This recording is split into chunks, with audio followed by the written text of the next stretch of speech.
organizing things down the hall. Are you working? Are you going to be working today? Yes. Is that seat taken? Or is anyone saving that seat? This is your It's for you. seat. I'd like to be able to get up. That's why we have a little path for you. I'm so impressed. I'm wearing this to keep the light out of my eyes. Let me tell you why I'm late. There's a legitimate reason, and it's funny. What happened, can we talk now? Can we talk?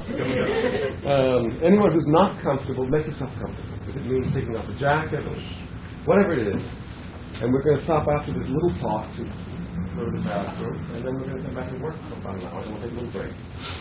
But before we start, what I was doing today, which is the reason that I'm late, is that I was doing some work on a film that I did about a year and a half ago called Mobsters.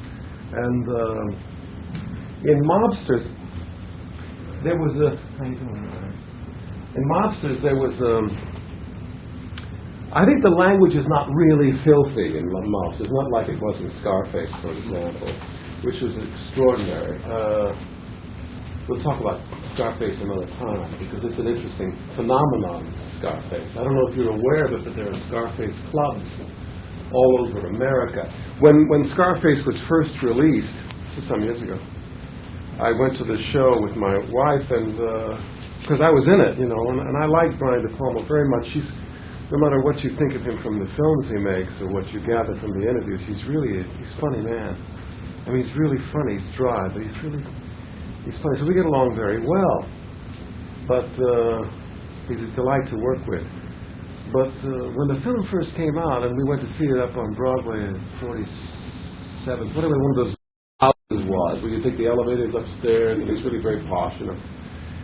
And it was really hard to watch the damn thing on the big screen, because it was really, really violent. And being connected with something, somehow you feel it'll ease that impact somewhat. But it was almost unbearable. Oddly enough, on the smaller screen, it became more bearable, possibly because it was more distant.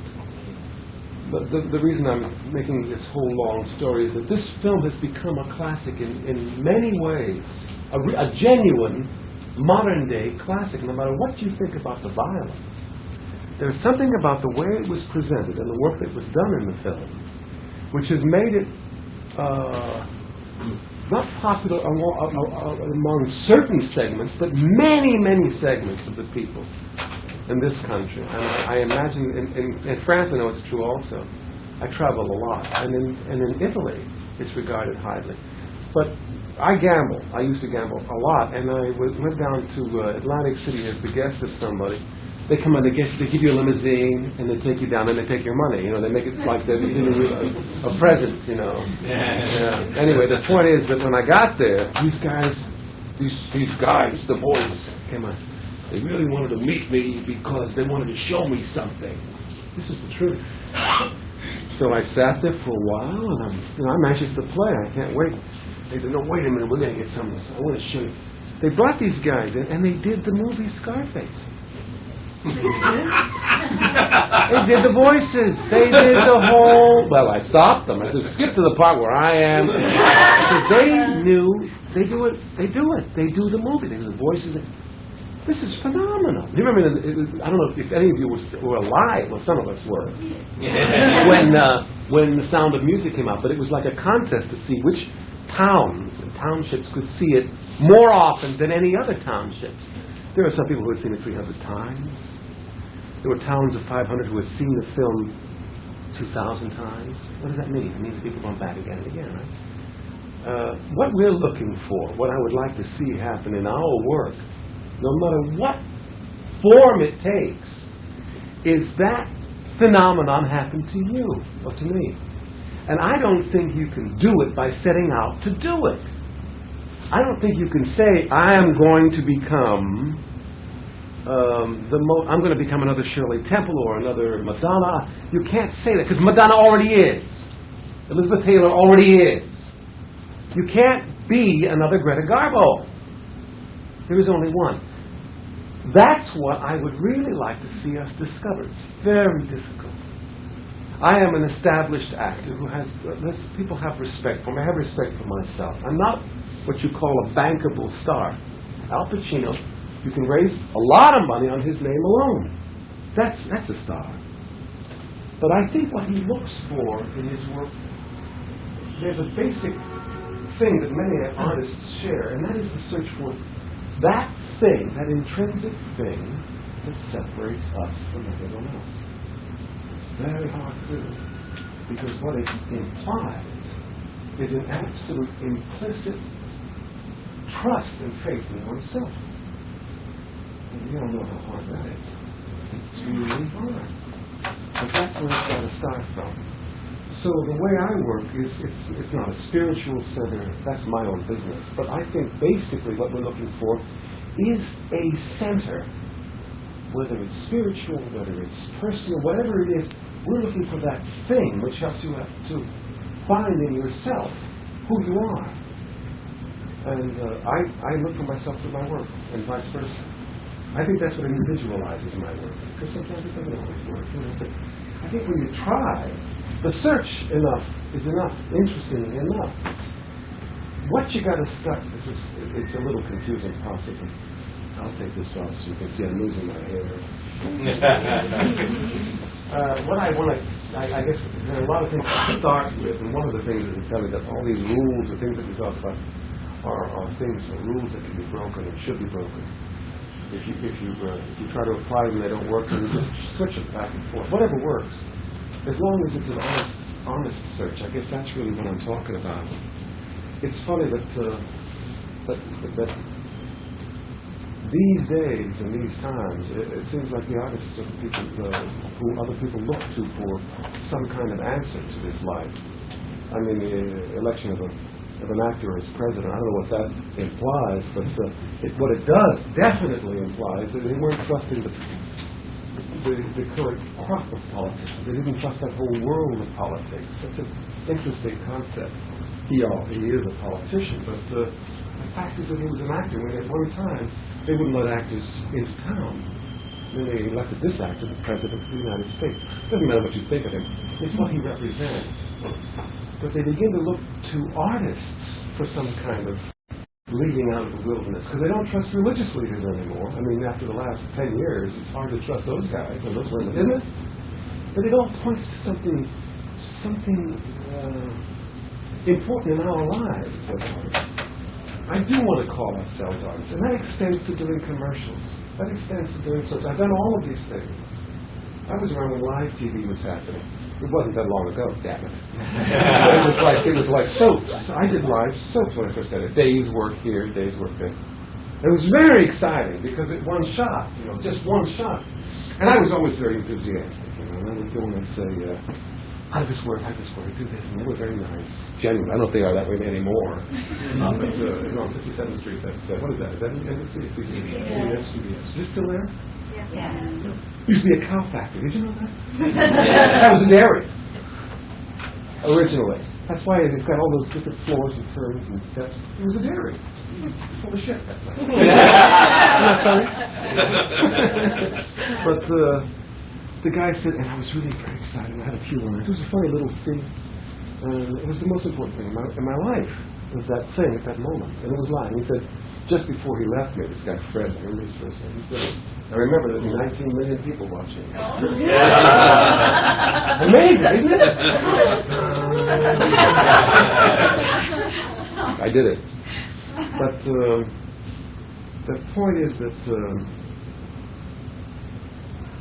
even in commercials, even in soap operas, even whatever it is you choose to do, your idea of how you fit and how you belong in that really does reflect on your work. It comes right through the camera. It comes right through the stage. So that if you were really honest, and even if you are trying to be honest, that's such a step in that direction. But that stuff comes through, that sincerity, it really will come true. It's not acting sincere, it's really trying to find what it is that you're looking for as you do it. What this presupposes is that when you start to work, when you start to film, or when you start to rehearse, you are prepared. Your work is not to learn the lines. Your work is not to have an idea of who the character is. You got to get that out of the way right away. That's That's grunt work. You should get that done. And if you have trouble learning lunch, you spend a lot more time learning, and that's all. Whatever it takes. Because the real work is when you're in front of the camera. It's communicating, not with that camera, but through it. And the only way that you're going to communicate with the camera is to communicate with yourself. To really be in touch with that thing that says what you have to say about that character. That's what separates the great ones from everyone else, or even the good ones from everyone else. Because they are so private and so sure about what they're doing that you can't help but look at them. You can't. What is it about Brando? I hope you like Brando, but even if you don't, there's a privacy about someone, Pacino. There's a privacy and an intensity about them that really implies that they really have something interesting happening in here, and they're not really concerned about you in an odd way. I don't happen to work that way. I'm much bigger. But essentially, I still work from a very private place. I understand what those men are talking about. I can't do what they're doing. I can't do Brando. I think he's a genius. But that's not the point. The point is, what he suggests in his work is that you give 80%. I work another way. I work 110%. It's too much for the camera. It's right for the stage. But the point is, I hope it's clear, there is a certain amount of privacy. There's a certain reserve also that you have in case you discover while you're working a place to go. If you're working at 100%, you've got no place to go. You wear yourself out and wear the audience out too. So that when you're all of this that we're going to talk about comes back to being in control of yourself in such a way that you're not saying, please take what I have. You're saying, I got it. And I got lots more where that came from. But you gotta believe that. That's the hard part. But that's really is part of, that's one of the big parts of the secret. And when you start to find those, I don't know how many really wonderful performances you've given. I haven't given that many, but I know when they happen, they're really easy, aren't they? You feel like you could go on for a long time. You got all this wonderful power and reserve. It would be nice to try to tap into that even when you're not cooking, when you're almost cooking. So that if you can talk yourself into that ease and that control, I hate to use that word because what it implies is that you're in command. I'm trying to get away from that. What I mean is, you're not letting yourself lose yourself to some idea of what they want. They don't know, I mean by the audience, the casting people, the directors, the producers, they don't know what they want. They know they want a good performance. They want you to be good. They want you to be great if you can, because it's a reflection on them. It's like when you go out for casting calls, they're not the enemy. It's hard not to believe that. It's still hard for me not to believe it from time to time. But it's true. What they are going through is thousands and thousands of people like you, and they're tired maybe. But what they want is for you to solve their problems. For one thing, they're smart enough to have called you in. That's a plus. That's one for them. And no matter what they're doing when you come in, no matter how they seem to treat you, they have called you in. And if they seem to be making it more difficult for you, that's not your problem. It doesn't matter what they're giving you or what the feedback is. You know as well as I do when you walk out of an audition, sometimes you feel like this is the greatest audition I ever had in my life, and they don't even remember you. Hey, they never called you. And you walk out hating yourself, and they give you a call, right? It has nothing to do with that. It has something else to do with what's going on. It has to do with this thing. It's out of your hands. Times when I call these people, I found, like weeks later, I say, why didn't I get that job? I was losing sleep for 5 weeks. Why didn't I get that job? We gave it to a woman. Yeah. You gave it to a woman? All that paranoia, all that losing, does this happen to you? It's not funny. It's funny to everybody else, but it's not funny to us when it happens. And you think, what a jerk I am. I wasted all this energy and all this time. What we do to ourselves. And we're covering a lot of territory, but we're going to make it's all it is geared to is trying to convince you that what you have to offer, as you sit, as you are, without emoting, which is what we do, is really interesting. You don't believe that, but it's true. So that if you're in the middle of a moment when you feel like, hey, I'm not acting well, actually you're doing very well. It's like what happens sometimes when you see someone go up on their lines, whether it's on camera or on stage. You know, they're acting and acting, and suddenly what they start to do is think, what is my next line? That's what they're thinking. And everybody in the audience goes like this. Okay. It gets very quiet. You accomplish by doing nothing what you've been trying to do. You know I'm right. We all know that's true. What keeps us from translating that into our work, our lives? Because if your life begins to take that path, then of course it's going to reflect itself in your activity. And when that happens, you go to an audition, you do your stuff, you say things, and you leave. And you really do walk out. Not good, not bad. This is my work. I tried it. If you like it, good. If you don't, next time. Boom. Now, this is not only helpful in terms of an audition, but in terms of what you're doing when you're acting. This idea that you gave your best shot, it's not for the whole scene you gave your best shot, it's for this moment.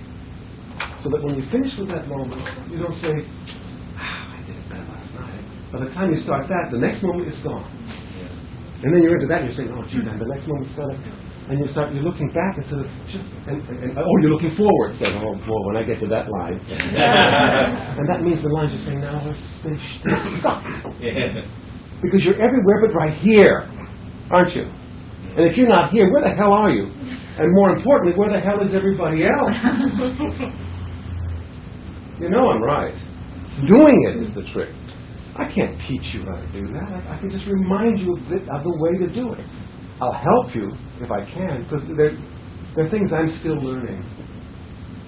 Because my search is really the same as everybody's. I really would like to do well. I would really like to find out something before I die. And, you know, I really want to know something about the world in my life, in my terms, not compared to anybody else. This is not a competition. These people are not looking for another Al Pacino. If they are, they're not interested in us. I mean, look around you. Is there another Al? Is there another Brando here? Is there another Greta Garbo? Well, if there is, I think you better change.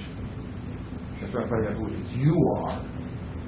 Because that's what's going to sell. We're finally talking about the business. This is not all some kind of religious fanaticism we're talking about, some kind of strange soul searching. We're talking about money. We're talking about the thing that separates you from everyone else. These little things that I have to keep pressing on you to try to remember involve your dignity and your respect for yourself. And that will save you every time from the worst situations. Because you know, I don't know if you've run into them, but if you have, you will run into some pretty bad people. We're not worse in this business than any place else. It just happens to be, you know, very intense in this business. Am I right? You can't believe the stories you hear, right? Yeah. It's like horrible. But if you got yourself together, it doesn't matter. You know, you can get to a certain point where you can actually say, I don't really need this job that much. You can put like that. Or you can say, I'm going to stick with this thing, and I'm going to do a good job in spite of this person, woman, or man. My point is, if you can constantly remind yourself, whenever it's necessary, that you are the thing that everyone has come to see, and it's true, because when the camera's on you, it's on you, nobody else. You got to be ready for that. Now, some of the ways that you keep yourself ready for it and relaxed for it is to concentrate on certain physical things that you have to do. If you're ready to go and they get you all set for your scene and they suddenly stop everything and say, this light's wrong and the sound's wrong, we've got to try this. So they ask you, they don't even ask you, they just suddenly don't pay any attention to you anymore.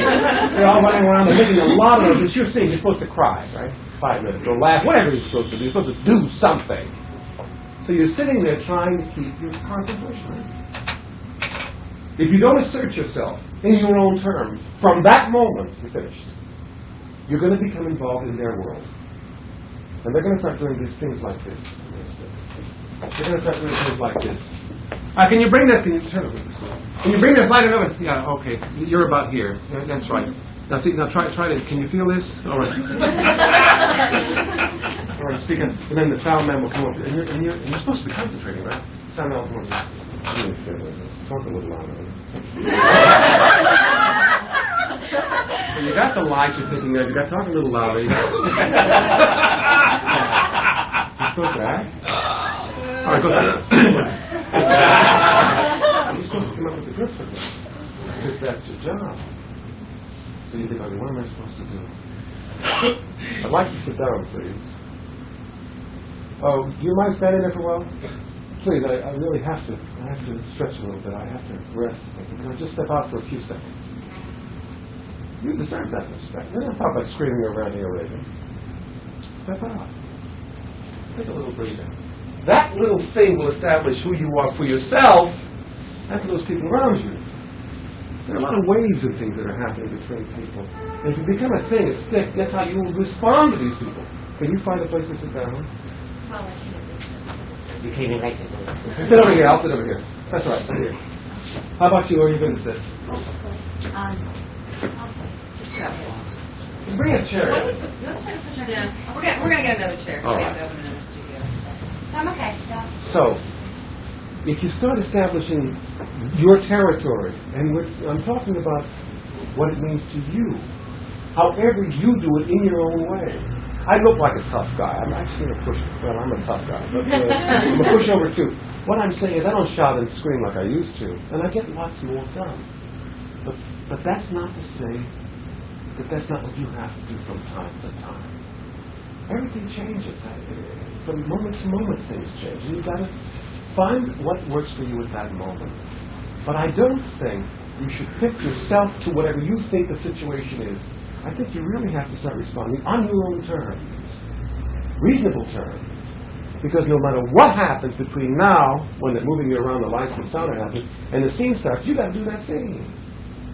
And all the stuff that you rehearsed the night before, it doesn't hold water unless you are completely assured of what's going to happen to you, of yourself. Unless you're completely sure that whatever comes out will be okay. That's the trick. So, they say, all right, can you step back in, please? We really have to have you here. So what you can do is make sure that you don't freeze into a position. You have certain marks, right? They give you some marks. We have a real serious problem, a habit of hitting our marks and not moving. Because you really think it's really urgent that we hit those marks and our feet don't move. And you really do. They're like rooted here. Am I right? Did you ever go through that? And you feel your knees locked and you don't want to move, you want to be very nice. And suddenly you're in a strange, this looks funny, doesn't it? You know, and I'll tell you something, if you hold that attitude for a few seconds, you can't break it. You know, you really can't, because you begin to concentrate at the damnedest times on your lines. You think, oh, and your body's still like this. Suddenly the lines have a very different meaning when you're like this than they did last night when you were comfortably at home setting your lines. So what you got to do is make yourself loose. Simply shift your feet. It's really a very simple exercise. And if that camera can't follow you this much, don't worry about it. It's a stupid show anyway. but when you do move, there are ways to move, though. I mean, you can do it so that you can allow him to move with. If you do this kind of thing a lot, that's terrible. The camera doesn't know how you're going, you know.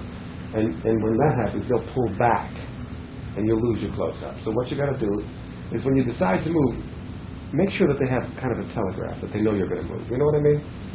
So if you're going to do this kind of thing is very different from this kind of thing. This you have no control over. This means you're nervous, you know what you're doing. But this,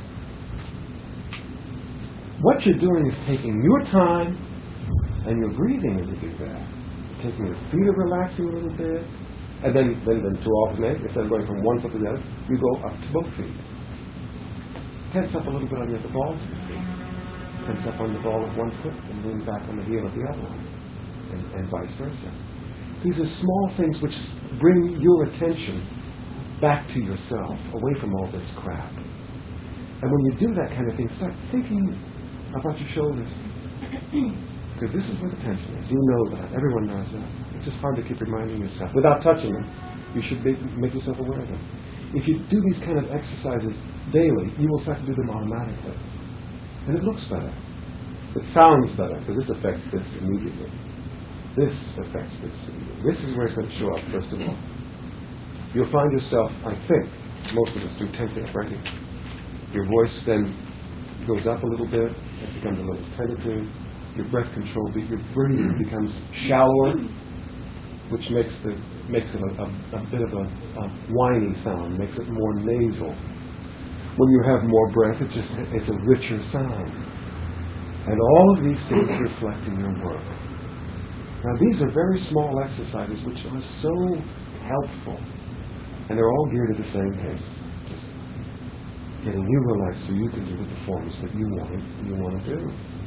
These few things I've told you, unless you're already aware of them, can be really helpful. But the key, if you don't want to shift, you don't have to. You can stay still if you want. It's right here. Don't worry about making a nice physique. Because you got your clothes on now, if you've got your clothes on. But if you're going to, whatever pose you decide to take, make sure that it doesn't stop you from being able to just breathe. Because in the end, when the camera's on you, you can really feel yourself relaxing right here, no matter how tight the shot is. And if you are in the middle of something that is just making this, it's the most important shot of your life. They all are, I think. They shouldn't be, but they are. And the camera's on you, and all you can think of is, the camera's on me. And everybody's waiting for me, and they've been shouting, and I've been saying, I want my shot, I want my turn. Suddenly, everybody's quiet, and they all go. You better be ready to say, yeah, give it to me. This is where it's at. And you can say that, but you got to mean it. Then it's going to start with relaxation.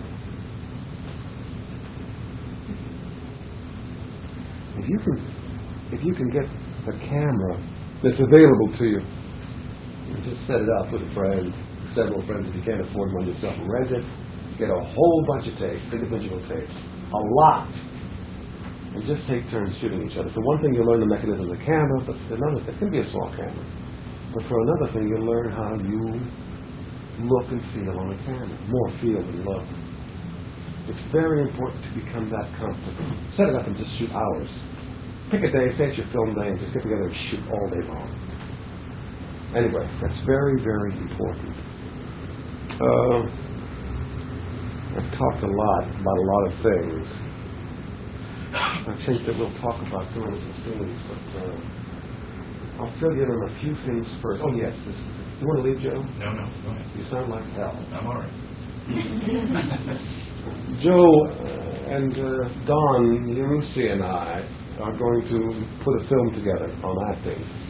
And that's why Joe's here. He's going to produce it. I don't know what all our titles are. Don is the producer, maybe the associate producer. The point is, that's what these people are here for. They shouldn't make you nervous. They're nice people. We're not going to use any of this material, by the way, in this thing we're doing. We would not do that without asking you. Anyway, we're not going to use this. We're going to use our own stuff. We can talk about you being part of it if you want to, but that's another thing. What were we talking about? The reason I'm late. There are some...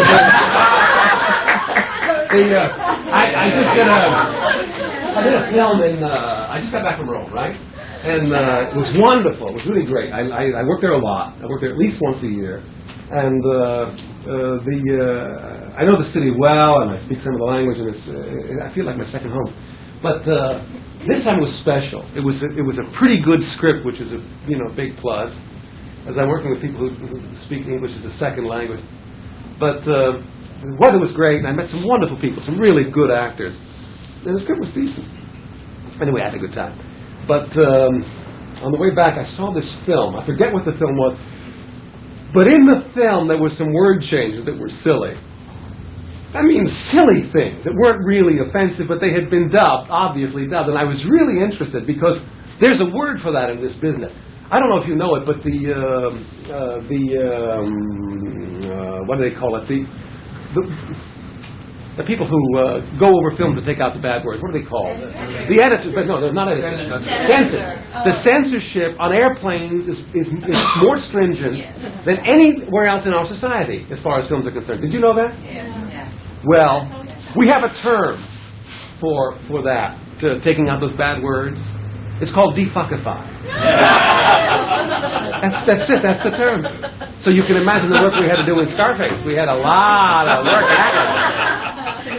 But in this one, the mobsters, it was just a few words I had to do, and that's what kept me so late. The traffic was terrible, or wonderful for the merchants, I guess. But anyway, the point is, they changed words like, what was it? They changed fuck to it wasn't even freaking, it was darn it. Fuck it, darn it. I mean, does it come out that way? Anybody could do it, you know? Let me tell you one thing more before we start, because this is another funny story. I think it's funny. I work all over the world, right? It's really a treat. And I had an offer from an Italian company to go to China. I was in China 12 years ago, and this was a chance to go back for a lot of money for about 5 weeks in China, and to see the changes over the past 12 years. Because 12 years ago, they loved Americans, and now they hate them, right? But it was great to go to a country where everyone loves Americans for the first time. They really did. The word for America is beautiful country in Chinese. I don't know if they've changed it since then. No, it's really neat, you know. But the point is, I said, sure, man, I'd love to, you know, make all this bread, and I'll go and see this wonderful town. They said, there's only one thing. You're going to play a Chinese man. Is that the politically correct way of saying it? Chinese man? Yeah, Asian? Chinese. Well, he was a Chinese man. He was the Kublai Khan's right-hand person. You got it? Okay. I said, well, aren't there a lot of Chinese actors around dying for work like everybody else?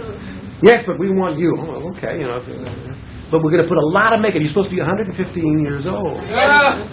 And I said, well, what difference does it make then if I do it? Because you're not going to recognize me. Well, we're going to use your name, and we're going to sell your name. And I said, look, I'll tell you what. I know a Chinese person. Let's just say it's me. Right? Put a lot of makeup, and then I'll... because afterwards they're going to dub my voice anyway. Saying I'm not a good actor. But I was really lucky. It has a lot to do with our business. Good fortune, you know? So what you got to do for yourselves is promise yourselves that you're going to remind yourselves from time to time why you're in this business.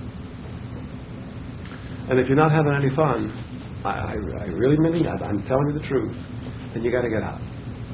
You got to write it down somewhere, why I'm in this business. I mean, really, write it down. And when you're in the midst of the worst despair, you get that little piece of paper, and you look and you see why. And then you'll say to yourself, that's why. Or you'll say, this is a lot of crap. I'm not having any fun. So either you change your reason for being in the business. I mean, really think about it and change versus, I'm not in it for fun, I'm in it because I want to be famous. I mean, that's legitimate. One guy says he likes this business because he gets a lot of time off. Isn't that funny? One guy says because he meets a lot of broads. But at least he's straight about it. He's really straight up. He's honest. Right? Meet a lot of guys, whatever it is. You've got to do that. It sounds funny, but you really write it down as concisely and simply as you can.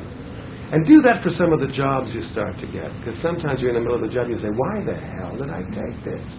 For the money. Or you say, at one point you can say, it's not worth the money. At least you have, and you can say, I quit. Yes. What is your name? Kelly. Hello, Kelly. What is it? I've been thinking about this all day, and I wanted to ask you if your reason has changed over the years. How can I change? I'm in the top of the world, practically. I mean, I understand what you're asking. I know what you're asking. Is it something else to you now?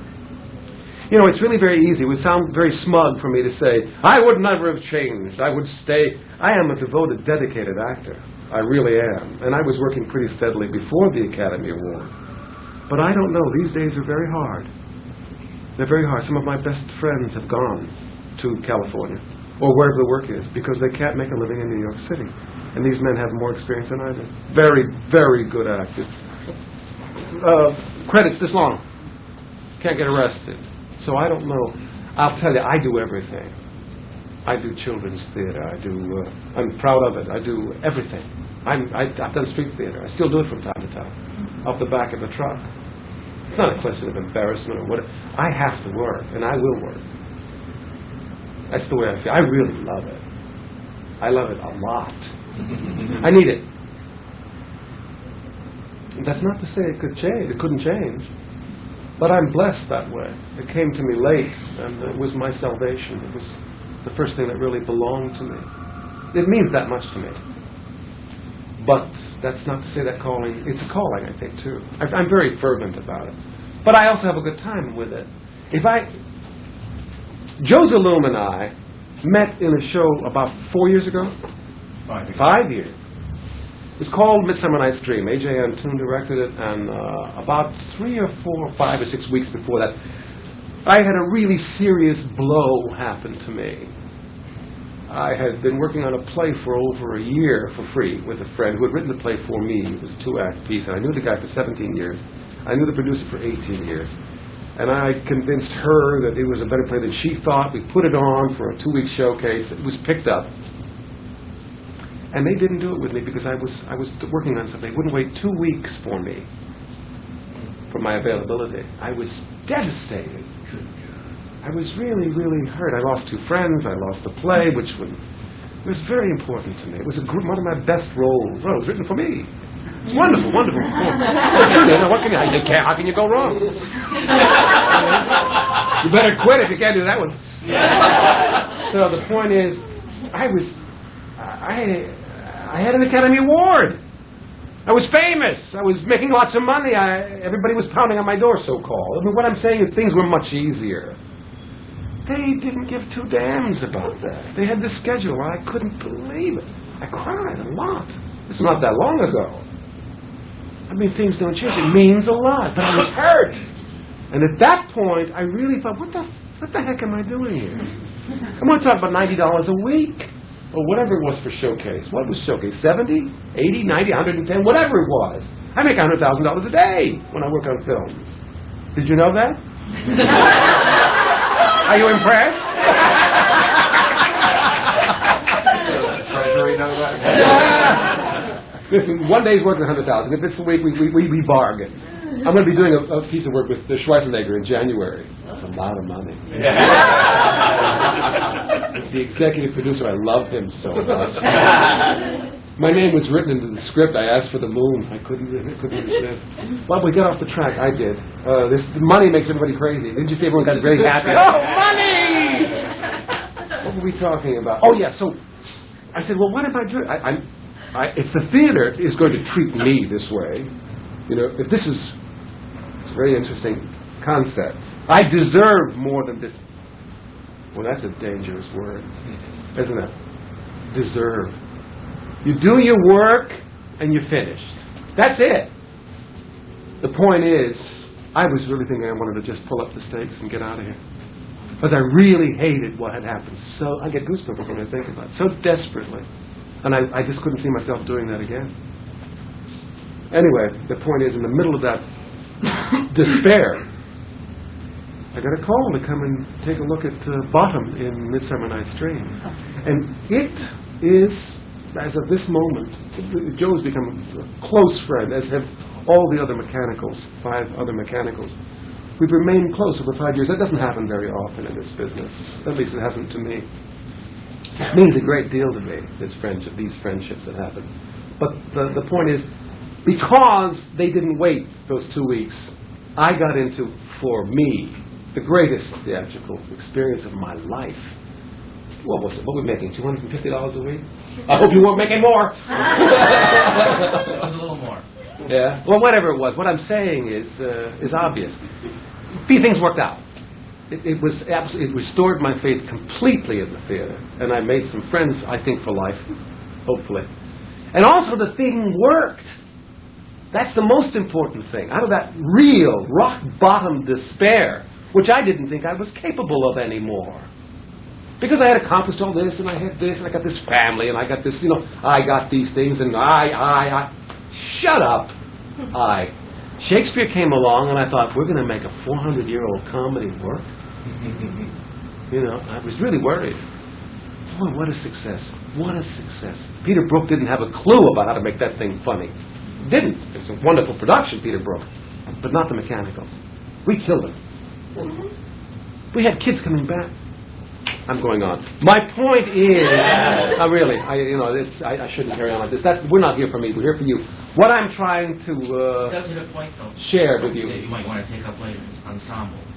Yeah, this is what I was talking about. It got out of this me business, and I became part of a company, a whole company, mostly out of this group of 6 men, 6 grown men who are really very good actors.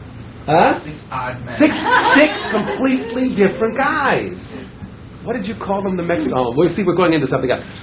It was giving yourself to this idea of company. There was something about the respect that each of us had for the egos in the space of each other, but it was because of the idea. We really did believe that this thing was worth everything that we were doing. And that's, I guess, what I'm talking about. If you begin to lose track of that, and if it begins not to mean as much to you as all the sacrifices you have to make, you better get out. Because I'll tell you, it ain't going to get any easier. And I'll tell you something else.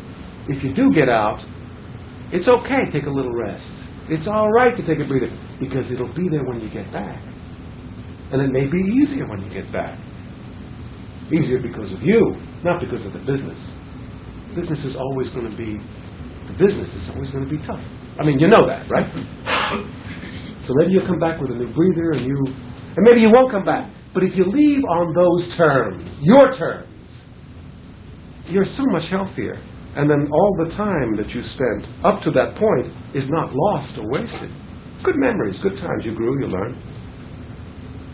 This is really very serious. There's a lot of people leave the business, and they leave bitter, and that's a mistake. It's like they say in the chorus line, kiss the day goodbye. That's it. You had a good time. Now, before we start, I'll say one more thing. I promise one thing. We'll take a little break, get limbered up, and then we'll start with some quick scene studies. What we're going to do is work with you quickly on the scenes, one after another. I'll comment briefly. I'd like you to sit back down, and then we'll go back, and we'll maybe review a few things from each scene. I don't know who's got a time problem. We got to get that straight. I don't mind people leaving if you have to. Okay? Do you have an order? Yes, I do. Okay, just a second. This idea of finding out who you are and keeping it in your mind and keeping it very clear is very important. You've got to keep reminding yourself of this.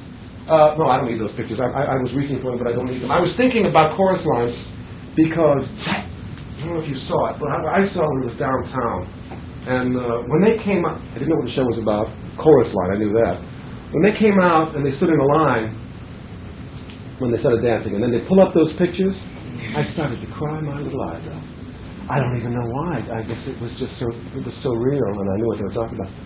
But it was a devastating comment in terms of this that we're talking about. Because this is not who they are, is it? This is who they are. What you're seeing is the face that is a photograph that someone else took and interpreted by someone else. And also the person behind that picture is looking at their credits. Huh? Did you ever think of that? No. They're looking, because what happens to you? Yes, just one moment. What happens when people ask you, well, what have you done? You go, oh shit, I've done nothing. Isn't that funny? It's disgusting. It's so ridiculous. So you look at your resume. What you feel like saying is, can't you read? What were you going to ask? No, I was just going to make a comment. You should mention your name. Krista Barry.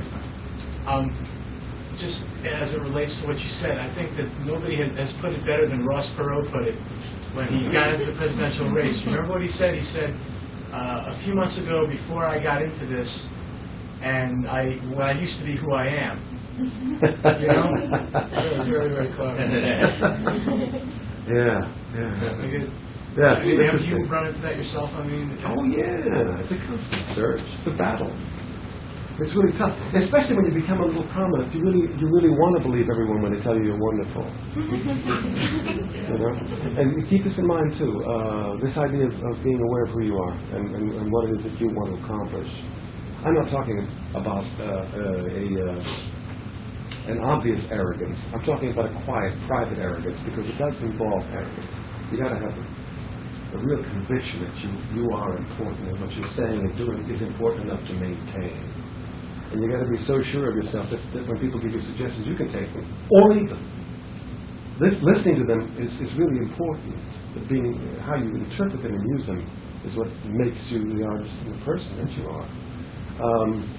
About the photographs that I was talking about, the next time you have pictures taken, I have a feeling you'll do the same thing that most of us do, which is you take a look at all those photographs and you say, who the hell are these people? And the first thing you do is you ask friends, what do they think? Yeah. What are you doing when you're asking them? What are you doing? You ever think of that? You're asking them to tell you who you are. You haven't got the courage to decide what you look like. If you don't know what you look like, how do you expect anybody else to want to hire you? When you go to a casting person, when you go to an audience, they are there waiting for you to tell them something or show them something about yourself. And if you don't know who that person is, you're really going to be lost. You'll maybe have a few breaks with a few performances and stuff. But when it gets time to the stuff, when you walk out, you say, I'm really lost. And don't tell me you ever felt that feeling. Everybody does. It'll happen in your life. That's when you have to call up those resources and say, this is who I am. Even if it's wrong, at least it's a decision. It's better than walking around saying, tell me who I am. Everyone's done this. It's not a disaster to have done it. I've done it. You go, you don't know. That's a problem. You got to decide. And if someone says, well, you do this because you don't know exactly who you look like, that's another interesting trick. You will become that thing that you decide. Do you believe that? You absolutely will. That wonderful comment of Picasso's to Stein when he finished that famous portrait, which is now, I think, it's at the Met. Something to do with the Met now. She said, it is the Met, isn't it? Where is it now? No, it is the Met. Interesting switch, the Met. But she said, I don't look like that. When he finished, he said, don't worry, you will. Whether she grew into that picture or not, that's what she looks like in everyone's mind. You can become that thing that you say. Don't pick Greta Garbo. Don't pick Liz Taylor. Pick the best thing that you are. Or the worst, whatever it is, you make the choice. I think I made my point. But it's a very serious point. The next time you take pictures, you will feel that urge to say, what do you think? You really will. It's boring. You decide to stick with it. And if you don't like it, you made a mistake. Okay, you don't like what that is, then you go back and get some more pictures. No, it's worth the thread. I think that if there are no questions, we're going to stop, have a glass of water, stretch a little bit. But if there are any questions, let me hear them. And then at 25, it was like I said, hey, I don't know why it was 25, but it was. I said, either you do it or you shut up. And then I got a job. First show I ever went on for. Boy, that's not lucky. Anyway, I did. I just found. I think yeah, that's what I did. I don't know why or how. I don't question it. Why did you ask? Did you have a story? Because I think I started late. How late? 25? You're not even 25 years old! Get out of here! Go hit her, somebody! What? I'm glad you're Asian, because you can never tell anybody's Asian. But I wish I could have started younger. And I had this, and I think it was because when I was growing up, I was shy about the fact that I wanted to, expose myself. Don't let us stop you. But it's now that I realize, hey, this is fun. Fun? Listen, when I said labor line, it's kind of a joke because you start when you start. Yeah, whenever it is. Absolutely. Turns out It has to be, no, you can't, but it's connected to what we were talking about before. These regrets, these casting your eyes back and forward. Because that's the secret of acting. I say it like it's easy. It's very difficult to keep your mind in the present. But it is the secret. Because you know all the lines and the things you're going to say already. The trick is to say, these lines now. And trust that those are going to come. You know? Anyway, let's take a little break, get some water, need some air. So where's all this money going? Are we going to have a party with it or something? Yes, Valerie. You got $100,000. You shot her money in the party. Check the movies, but I want to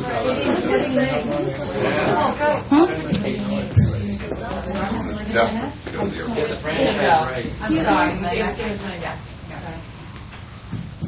Do you mind, Oh, did I keep it too long? do you mind if they're directed at you? Try it, see what happens. Alice, can you scoot down? Yeah, sure. There is another chair over here. Chair here. This chair in the front. Alice, why don't you come sit?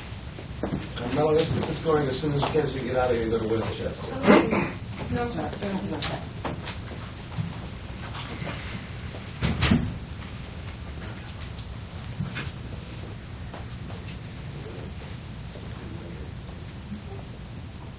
Take your time and start whatever you like.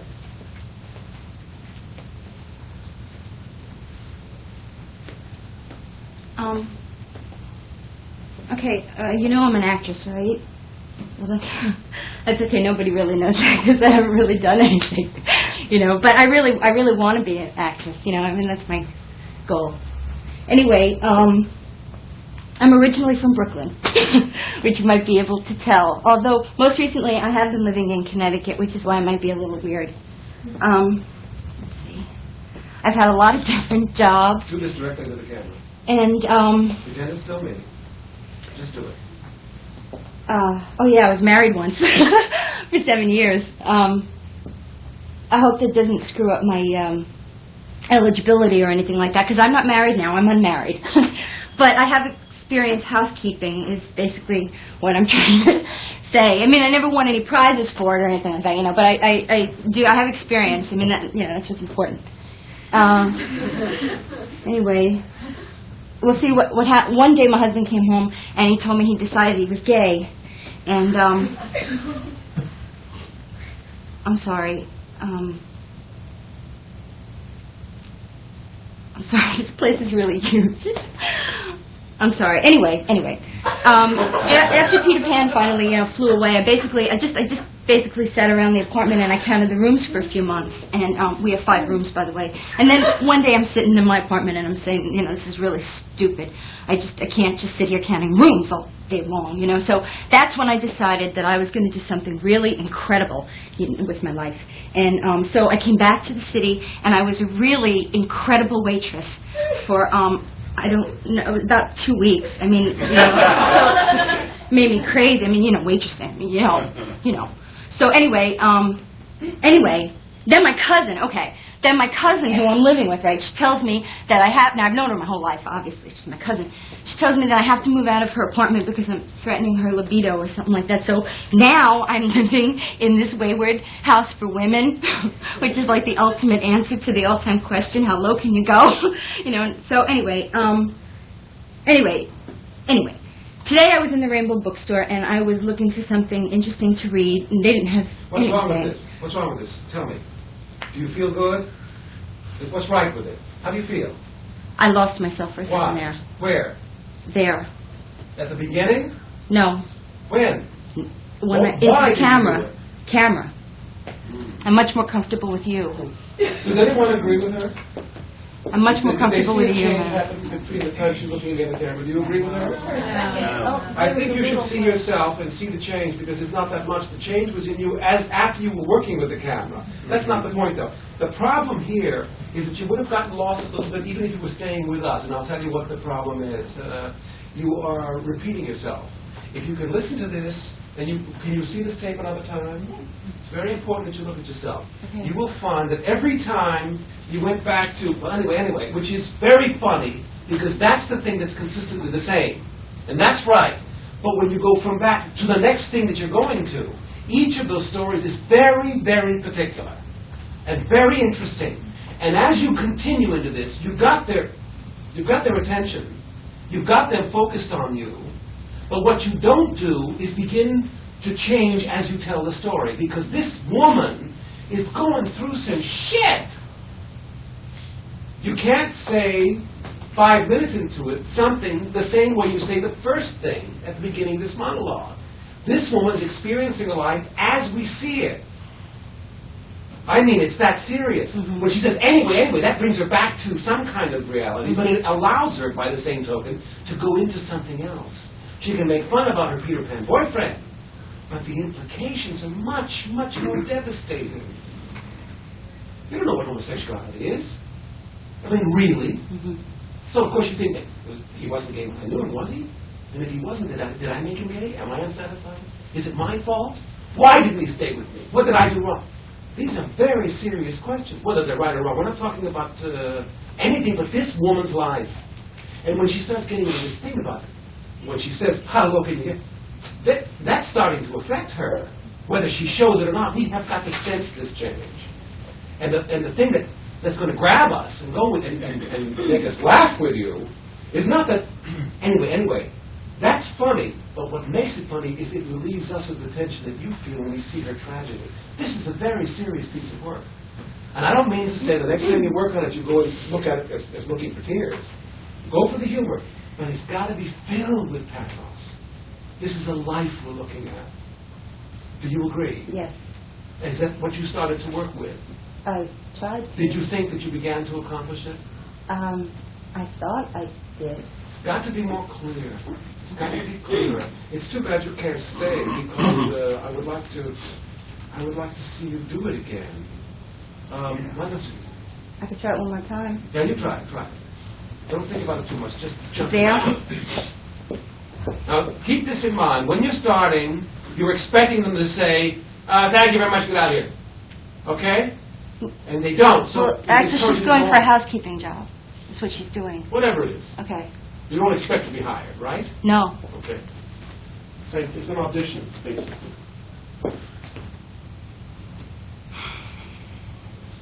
Okay. You know I'm an actress, right? Well, that's okay. Nobody really knows that because I haven't really done anything yet, you know. But I really do. I really want to be an actress. I mean, this is my goal, you know. I'm originally from Brooklyn, which you might be able to tell, although most recently I have been living in Connecticut, which is why I might be a little weird. Anyway, I had a lot of different jobs, and I was married once for 7 years. All right, that's funny. All right, let's stop a minute. It's got to go back further. We'll do this in about 2 minutes. This is really funny. It starts out, when you say you're an actress, it's got to change tone. All right? It's not just what people think of as actors. It's, I'm really serious. But anyway, you know, that you're missing, that stuff is really important, those little, but I'm really serious. Because you've never really acted, right? So it's Right, got to no, be, not it's that. got to be this woman's idea of what a serious actress does. Oh, okay. You act being an actress. It's funny. Okay, I know exactly. And what when you say the 7 years, Mhm. it's not just I was married. 7 years. I mean, that's going to be funny.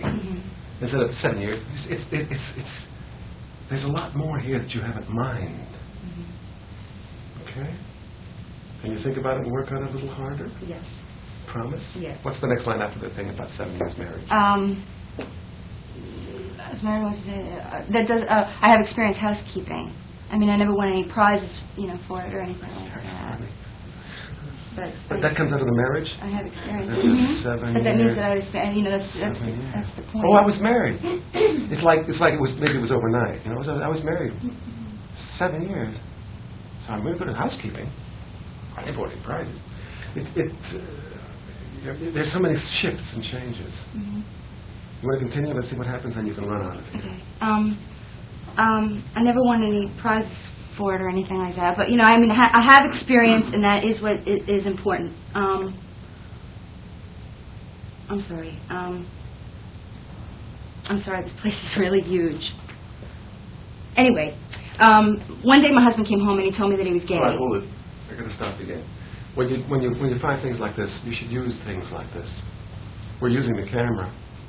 But what is it that makes her forget that line? Because she's thinking about that her husband's gay. She's thinking about how big the house really is. This is under it, is her husband's gay, yes. But what takes her up to the house?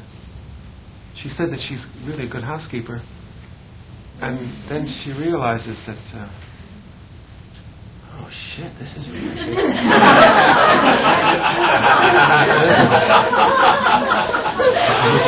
You really got to use all that stuff. Suddenly it's like, it catches us by surprise. And what it does too is take you out of your tragedy. See, you keep taking yourself out of focusing on this because it's survival, it's what's human. But also it's funny. It's the idea that you're up on a ladder washing these fucking walls. Gee, this place is huge. I mean, it's okay. Okay, there's lots to do. Go work. Go on. All right, continue. Give me one more shot. See if you can examine these words as you're saying them. Considering that you've already learned it so well, let's see if you can fight through what these patterns are. So Once you turn away from her, look at the room. Do it. Turn your back on the camera. Don't be afraid of that. And now the excuse me makes a lot of sense. You're turning your back on your would-be employer. I'm sorry. This place is really huge. Anyway, after Peter Pan finally flew away, I basically I sat in my apartment and I counted the rooms for a few months. And we have 5 rooms, by the way. And then one day I'm saying, this is really, really stupid. I can't just sit here counting rooms all the time. So that's when I decided that I was going to do something really incredible with my life. So I came back to the city and I was an incredible waitress for, I don't know, about 2 weeks until it just made me crazy. I mean, waitress. I mean, So, anyway, then I'm living with my cousin, right? Now, I've known her my whole life, obviously. She is my cousin. And she tells me that I have to move out of her apartment because I'm threatening her libido or something like that. So now I am living in this wayward house for women, which is about the ultimate answer to the all-time question, how low can you go? You know what I mean.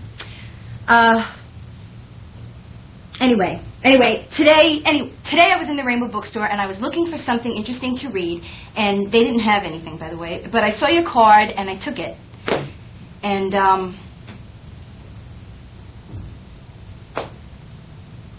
I'm sorry, I don't want this job. I'm really sorry. Can I use your bathroom? I thought that I might at least get a chance to use the bathroom. That's it. That should be the punchline. That is the end. But could use your bathroom. You should stop there, no matter what's written. That's the end. That's it. But there are 2 ways you can do this. 2 ways. A lot of ways you can do this. If you were to do this in one breath, the whole thing, or keep that in mind, it might be really hysterical. That is usually how we do it. Yeah, because you don't want anyone to interrupt you. But once you get that out of the way, before you even think of doing it in one breath, all of those images really have to be very, very precise. Then you can say it as quickly as you want to, but not until you get them right. Otherwise, all it is a vocal exercise. You know what I mean? Yes. The emotions, until you do it very slowly and very well, clearly, I don't think you can examine what this woman is going through at quick speed. There's so much here. Now, who wrote this? Ernest Thompson. Is it from something? West Side Walls. Well, listen, Carol. The problem with doing it very quickly is that once you get into a kind of a rhythm, people tend to just repeat. They hit this, they go on to the next one, they hit it again, and it's a dangerous thing to happen. Have you ever tried to sing "Take Me Out to the Ball Game" the way that commercial is? Oh, yes. Yes, I have tried. Stop. Yeah. But if you can break this up somehow, find a technique to do it, it really is something you should do. But as of now, you are already beginning to repeat yourself. And but you shouldn't let this go. It's something you should do. I wish we could do this again so I could see you bring some stuff back again. I Oh, wait, apologize. this is something else I would like to say. Never apologize. Okay? Never apologize. You did your best I'm shot. sorry, I gotta go. Okay. Okay, it was very nice meeting you. Good luck. See you. I'm Sam. Peggy? Okay. Great, okay. Okay. Thanks so much. Bye.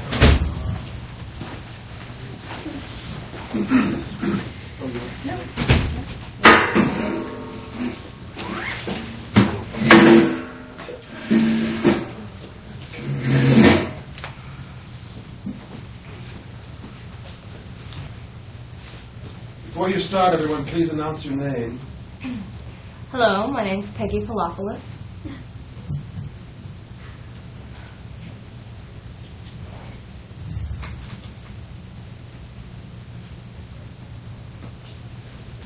Tell us what you're going to do, Peggy.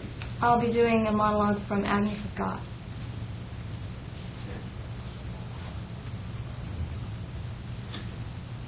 Tell me later.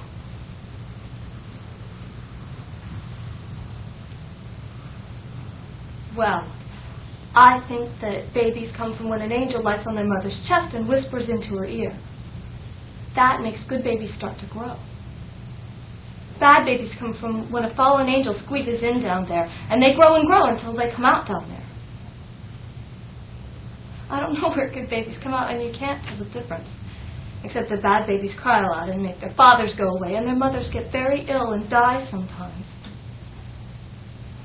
Mummy wasn't very happy when she died. And I think she went to hell because every time I see her, she looks like she just stepped out of a hot shower. And I'm never sure if it's her or the lady who tells me things. They fight over me all the time. The lady I saw when I was 10. I was lying on the grass looking at the sun, and the sun became a cloud, and the cloud became the lady. And she told me she would talk to me. And then her feet began to bleed, and I saw there were holes in her hands and in her side. Stop for a second, please. Mhm. Who are you talking to? In Precisely the who you're actual talking to, scene, yes. or who am I talking Who are to you right talking now? I'm talking to the psychiatrist. You're alone in the room with the psychiatrist? Yes. Then you shouldn't refer to all of us. Oh, all You right. should pick a person and keep this thing as intimate as you can. Is it the first time you've ever said this? This to anyone? Aloud? Yes. Yes. It is. Yes. How do you achieve that? How do we achieve that kind of intimacy, that kind of surprise at the words that we're saying? How do we do that? Any ideas? It's very hard. I don't suggest I know what the trick is. I know what it is for me. How do you do it? I don't know how to say it, but by discovering it yourself. By One of the things that we have to do is be specific about all of our work. Very specific. If you cannot verbalize what it is you want to accomplish, when you find it, you will not be able to repeat it. And if you can't repeat it, I don't know what the hell you're doing in this business. Because finding it is hard enough. And if you find it by accident or by hard work or you're too tired, once you find it, you've got to be able to do it again. So these things have got to be clear. I'm not berating them. This is a very common problem. It's not just among actors, it's among people generally. You've got to be precise and specific. Now, if you want to start getting the privacy for this character in this scene, you've got to try to get it in your mind as clearly as it is in the reality of this room, of this character. And the way to do that is to make it private. You've got to get rid of us. And the camera is the perfect object. Because it's just there. It's just one person, and that's it. And it can be this close to you, so that when you look at it, you don't have to imagine it's way over there. You can imagine the person is as close as it's necessary for you to speak in order to say these things. Are they difficult for you to say? They're difficult things to say, but they come tumbling out. Why? Because this is the first person that she can actually talk to. Then you can't spread it around to all these people, right? That's the first problem. Yes. You tried to, and you tried to include us. That was a mistake. Now, Okay. do you do it so that your body is to the person? Is it this physical thing is a very important element of our work. Yes. Do you sit directly at the person and talk to them? Do you Not if talk, it's that bare. Do you talk this sideways? Do you talk? How do you talk? You're not laying down, I imagine. No, sitting in the And what are chair. you wearing? A habit. Yes. Is it one of those habits that goes around here? Yes, it goes around the head like that. How does it affect the way you speak? It's sort of These are elastic. things you must keep in mind. And if you can't do the costume, which is asking a great deal, you've got to start imagining that. What does it do to your sound? Yeah, it's Ever work with something like that, a mask of some kind? The sound of your own voice in your ear, when it's distorted, really changes the way you work. So what does this do? It suddenly makes it much more private. Even though you're used to it as a character, what it does is distance you from the rest of us. It affects the way you speak, doesn't it? These things have got to be considered. Now, when you first come into the interview, before this point, I imagine you were nervous, but this person has I drawn trust you out. this person. Yeah. So that physically your attitude has changed from the first time to this moment. So what you can't do is begin the scene in the beginning. You've got to start it as though it's in the middle of the scene. That's what we have to sense from the way you're sitting. That will not only convince us, which is important, but it will convince you. That's the most important thing. See if you can do that. And start when you want to. Well, I think that babies come from when an angel lights on your mother's chest and whispers into her ear. That makes good babies start to grow. Bad babies come from when a fallen angel squeezes in down there. And they grow and grow until they come out down there. I don't know where good babies come out. And you can't tell the difference except that bad babies cry a lot and make their fathers go away, and their mothers get very ill and die sometimes. Mummy wasn't very happy when she died. And I think she went to hell, because every time I see her, she looks like she just stepped out of a hot shower. And I'm never sure if it's her or the lady who tells me things. They fight over me all the time. The lady I saw when I was 10. I was lying on the grass looking at the sun, and the sun became a cloud, and the cloud became the lady, and she told me she would talk to me. And then her feet began to bleed, and I saw there were holes in her hands and in her side. And I tried to catch the blood as it fell from the sky, but I couldn't see because my eyes hurt, because there were big black spots in front of them. And she tells me things. Like right now, she's crying, Marie, Marie. But I don't know what that means. Now, this is an introduction of something that we didn't know about. We have to be convinced, up until this point, when you identify the voices that you're hearing, that there is something a little strange about this woman, not just from what she's saying, but about her and her attitude. When it's revealed to us by you that you're hearing someone say, Marie, Marie, everything that you've done that may be strange up to this moment makes perfect sense. You see? But we have to be convinced at this point that you are hearing these voices. And it's got to affect your delivery up to this point. What are you going to do? How are you going to convince us and convince yourself that you are hearing these things? That these visions, that you possibly, potentially, are a visionary.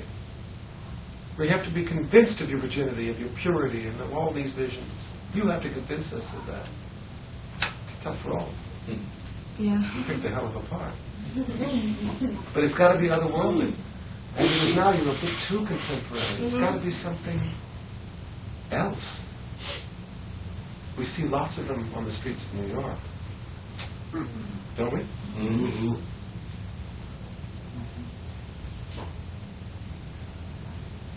How are you going to convince us? Or yourself? By being completely earnest about... There's a distraction when we are hearing other things. There's a distraction. that we have to sense from you. And we're not getting that. I see. It's something that preoccupies your life. Yeah. All the rest of this is a dream. The reality are the voices. What is it that carries Joan of Arc into battle? It's not simply that she's not afraid. She's got this power behind her. This is where the truth is. The voices. That's primary. This sounds like you're trying to convince someone. This man is a shadow. How do you do that? It's tough. How do you do it? Just in a moment's notice. By being sure of yourself, completely sure. You've got to hear those voices. Go ahead and hear them and talk to the camera and see what happens.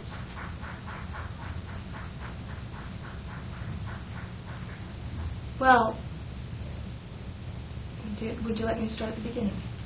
Can we have a few people come over here? Come here a second. Come here. We're going to give you some voices. This is the way you should have worked. Come on. Give us some mumbling voices in the back. Say anything you want to.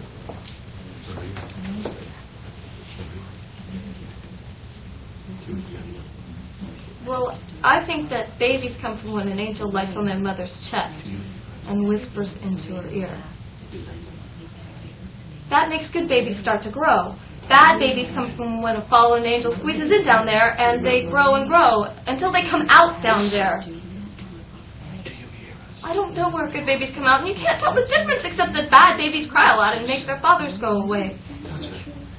And their mothers get very ill and die sometimes. Mummy wasn't very happy when she died. And I think she went to hell because every time I see her, she looks like she just stepped out of a hot shower. And I'm never sure if it's her or the lady who tells me things. They fight over me all the time. Okay, stop. Thank you. Yeah, that was... It's creepy, isn't it? Now, this is something that you certainly can set up yourselves, among yourselves. Sure, yeah. But if the improvisation worked very well, but it can even get more intense. Uh-huh. Yeah. Well, the next time you prepare it, that's what you should do.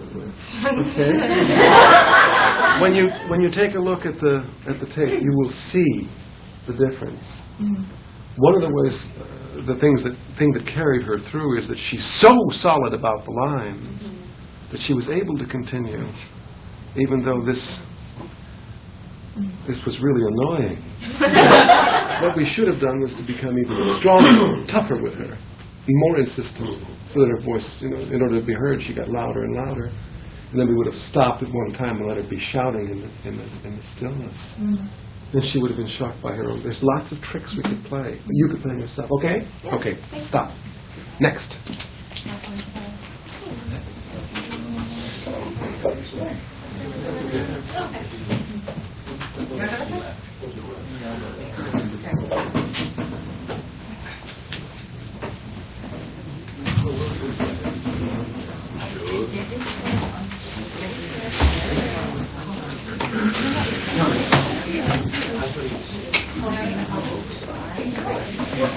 And where it is.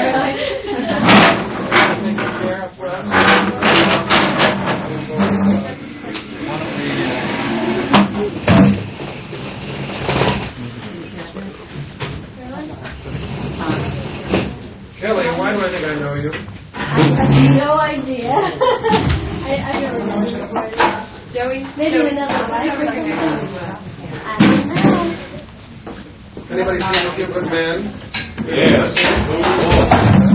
Super. Yeah? Great. Better than the play. Play was very good. Better than the play. Even later. Funny guy. Yeah. So outrageous character. He was so unafraid. Stephen. He looks like something. Well, he did weight training for months before that. Yeah, absolutely. Anybody see Hamlet? It's another hour. I'm stacking it over I'm here. sorry, I'm out of town. I might have to change it. My friend was saying it sometime. I know when he was a kid. You know? Why? Yeah. Interesting guy. You want it, but I can't high-speed dupe, I can have it dupe for you. Yeah, because I can do it, but it's easy for you to do it. You can do it tomorrow, and then it'll all be. Keep in mind, when you come to, when you arrive at auditions, nobody is interested in your excuses about why you're late, why you're not prepared, why you're wet, why you're not dressed very nice. That's bullshit. That's just an excuse and an apology for your work. It's like you're asking for sympathy before you begin, and nobody is interested. When you arrive at that place, all you are there for is to do your work. And if you look like hell and you're dripping and you say nothing, it's much more interesting. They will then finally say, "All right, why are you all wet?" Yeah. You know. But please don't go to that. My hair, I couldn't get. My accompanist couldn't. I'm ready to do it. I'm Okay. ready to do it. Yes. This is my name. My name is Kelly Newkirk. You better be good, Kelly. I'm her backup singer, Michael Mara. Hello, Michael. Kelly Newkirk. Hello. What is it that Mike Nichols says at opening night of each of his openings? He says, "All right, now, keep this in mind." Keep this in mind, everyone. This is the most important night of your life! Things to make you feel good.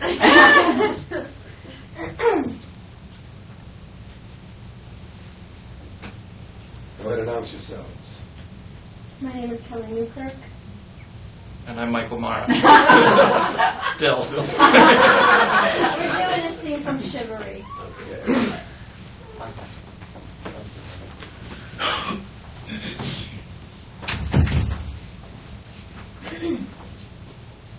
Can you name the 7 dwarfs? Can you name the constellations? I've never seen one. I'll show you. It's interstellar geometry. Just connecting the stars with imaginary chalk. Do you think that the maker put those stars up there like he was decorating a wedding cake, or do you think that he just sort of slung them across the sky like popcorn to pigeons? I think he started to fix each one in order, but found chaos more interesting. But we imposed chaos on the stars. Made pictures out of them. Called them Cassiopeia's chair, Hercules. Yeah, but how do you see Hercules in all of that jumble? Was between Corona Borealis and the lyre. You got talk like you're talking to a centipede.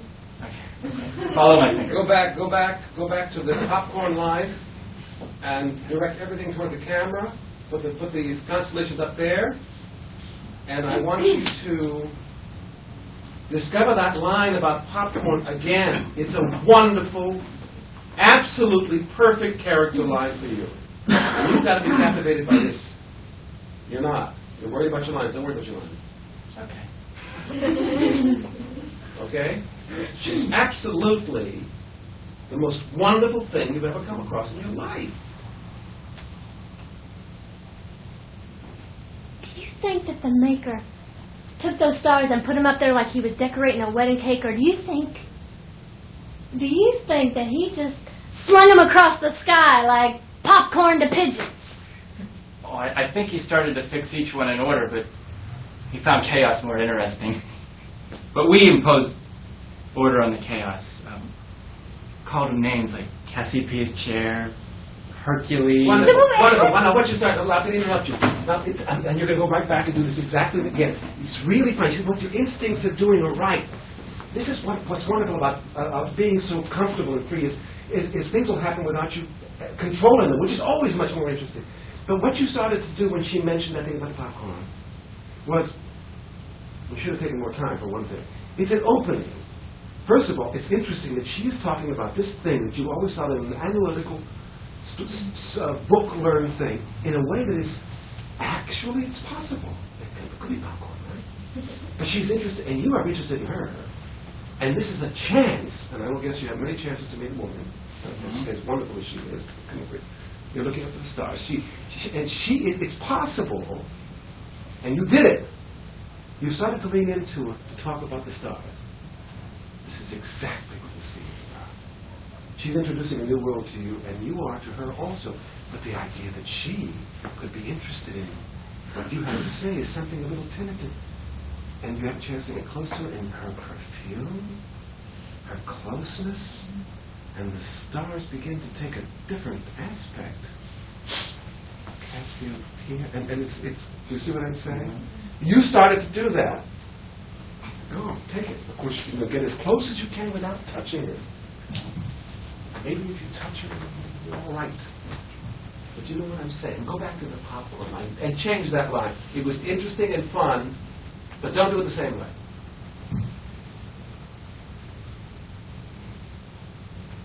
Do you think that the maker took those stars and placed them up there like he was decorating a wedding cake? That's it. Or do you think that he just sort of slung them up there, like popcorn to pigeons? I think he started to fix each one in order, but he found chaos more interesting. We imposed order on the chaos. Called him Cassiopeia's chair, Hercules. Wait. How do you see Hercules and all of that jumble?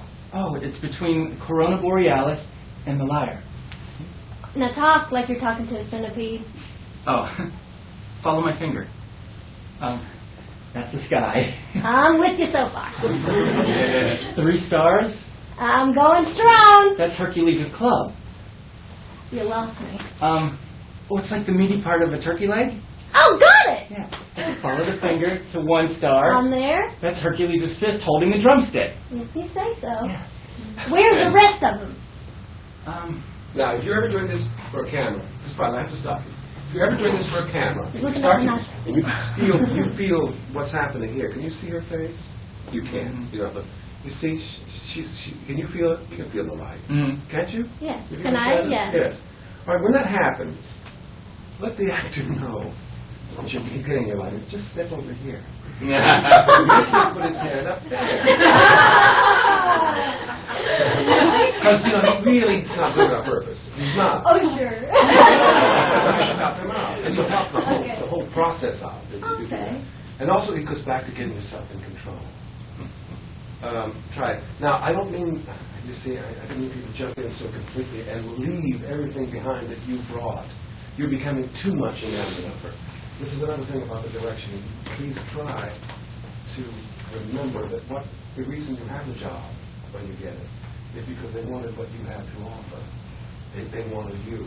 So when they give you directions, don't capitulate and leave everything you brought behind and try to do everything they want.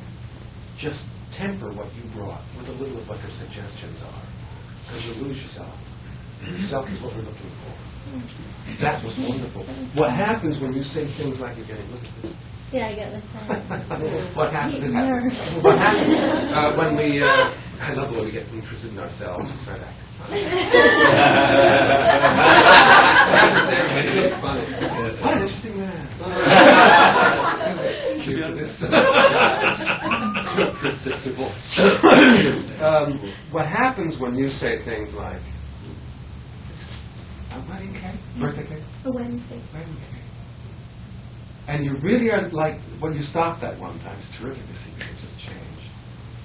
And what happens to you during her moment is you go, you know? That's the connection. It's not that this is some twit. And then she says this other line about, this popcorn. And you go, what was the line about, I think God put them there? What? What do you say? I think he fixed each one in order, but I found think he chaos. did. It starts out didactic. You see, don't make it all one feeling. It starts out the way you always discuss things like this. Oh, it doesn't have to be professorial, but it's close to it. I think he said so and so and so. But he found chaos more interesting. It becomes more of a connection. It doesn't become something you just simply have said 1,000 times. Everything is new here. And it's really charming, too. It's fun. It's sweet. Go from where we stopped. Let's skip over the popcorn line. We're tired here. Right. Well, you're interested, but you can't believe she's going to be interested in you. Maybe there's hope. And when you talk about this chaos thing, partly it has to do with your heart jumping in your chest, doesn't it? Mm-hmm. Hopefully. Yes. All right? Okay. So then start with the sky business. That's wonderful. All right. I'll start with that. Yeah. Okay, follow my finger. This is the sky. That's it. You see how you tried to touch her and change your mind? That's wonderful. But you didn't make a big deal of it. This is the sky. I'm with you so far. 3 stars. I'm going strong. That's Hercules' club. You lost me. It's like the meaty part of a turkey leg. Oh, got it! Yeah, okay. Follow the finger to 1 star. I'm there. That's Hercules' fist holding the drumstick. If you say so, but where's the rest of them? Okay. This is the sky. Imagine Hercules, right knee down, club raised, left hand in front of him, left leg thus, all upside down. I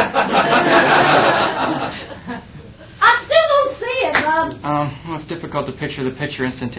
Hey, perhaps if you were to lay upside down on the sofa. No! Hell. You stargazers are slicker than hogs and slime. Now, this line has got to be a surprise to her. You know what I mean? Yeah. It's got to be like she's getting everything, she's ready until the last moment. And then she goes, oh. You know, you've got to get so involved in this thing. It can't be a bit. It's got to be the real McCoy. And in reality, you were completely naive about this. You were really trying to figure a way for her to see what it's like. Right. And you really have got to go with it a bit until you realize, if not actually to lay down, in your mind, you've got to be there. So this whole thing about picking up the stars and stuff, if you're doing anything like this, or any kind of scene that involves this kind of deliberate action, or something with which most of us are familiar, you really have to be very precise about miming that salute. God bless you. Some umpire. You've got to be precise. Anyone who's ever looked at stars knows that you can't go like this. That's a huge face. It's this big. It's you know, it's this. How big is the constellation? Unless it's the Big Dipper. How big is it? This big? Is it this big? How big is the Big Dipper? This big? Yeah. This big? So how Depends big? on the time of the That year. big? How big? That big. How big is Hercules? That It's not as big as the Big Dipper. No. So we all know that. You can't fool us. You've got to be specific. It's possible you have to go out one night and take a look at the sky and actually try to find it. Because this reality, like if you're going to pick a spot in the studio, you both decide, and find a place, and make sure it's close to, like, at an angle that's good for the camera. Pick. Why not? Right? What the hell? How about right up here? Yeah. Can you be specific? Because there's a lot of sparks. Yeah, and look what they're doing. You didn't point before. Okay. It's really cute to see you both. Okay. Well, it's too late now. I mean. But that's enough. You get the picture? It's these little things, these little bits of reality that really bring us right into it. The rest is like icing. This stuff is technical and it's simple. And no matter what's happening, when the cameras are on and the lights are and they're all shouting, you've got that. And you've got this, and this is real.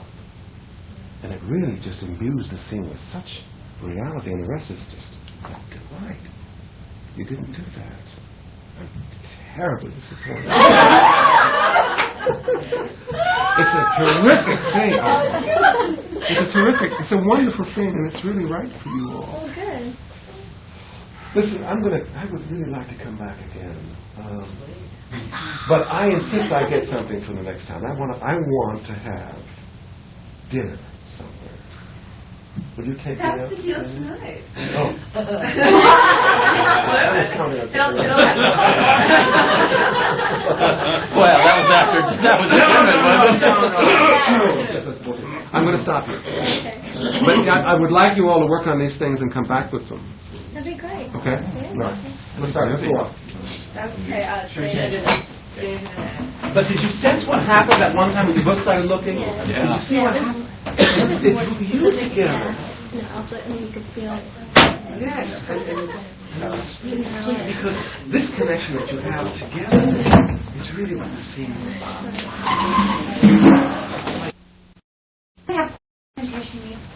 Holds up. She'll come back if she needs them. Her car downstairs. They're meters After now. 7, you Yes, you should. They're meters now. Good time. get to that way. I Are you ready, Don? All All right, everyone, settle down, please. Gentlemen, introduce yourselves. Okay. I'm Ed Mahler. And I'm David Logan. And we're doing a opening from the zoo story.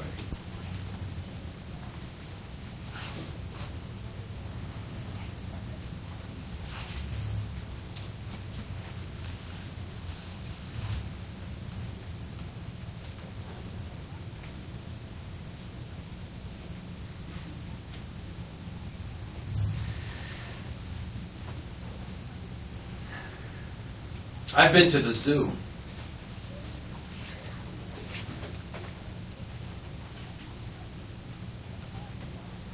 I said I've been to the zoo. Mister, I've been to the zoo. Oh, I'm sorry. Were you talking to me? Yeah, I went to the zoo. Oh, yes. Well, then I walked until I came here.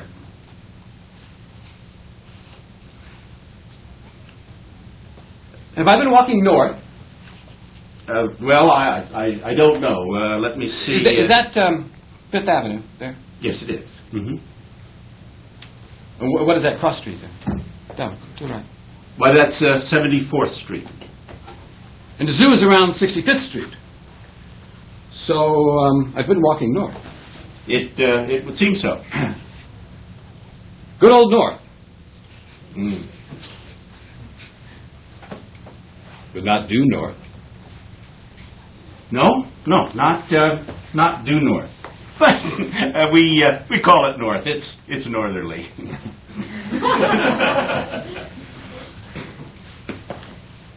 Well, boy, you're not going to get lung cancer, are you? No, sir. Not from this. No, sir. No, what you'll probably get is cancer of the mouth. Then you have to wear one of those things that Freud wore when they took one whole side of his jaw away. What do you call those things? A prosthesis. Prosthesis. Very thing. You're an educated man, aren't you? Hey, what are you, a doctor? No. I read it somewhere. A Time magazine, I think. Hey, Time magazine, not for blockheads. No, I suppose it's not. I'm glad that's Fifth Avenue there. Mm-hmm. Well, I don't like the west side of the park much. No.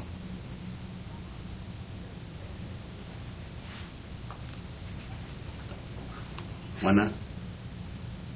I don't know.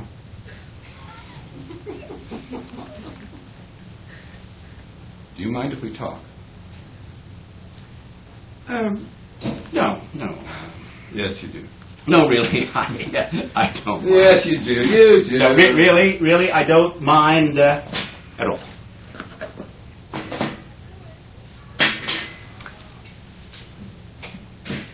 Nice day. Well, yes, it is. It's lovely. I've been to the zoo.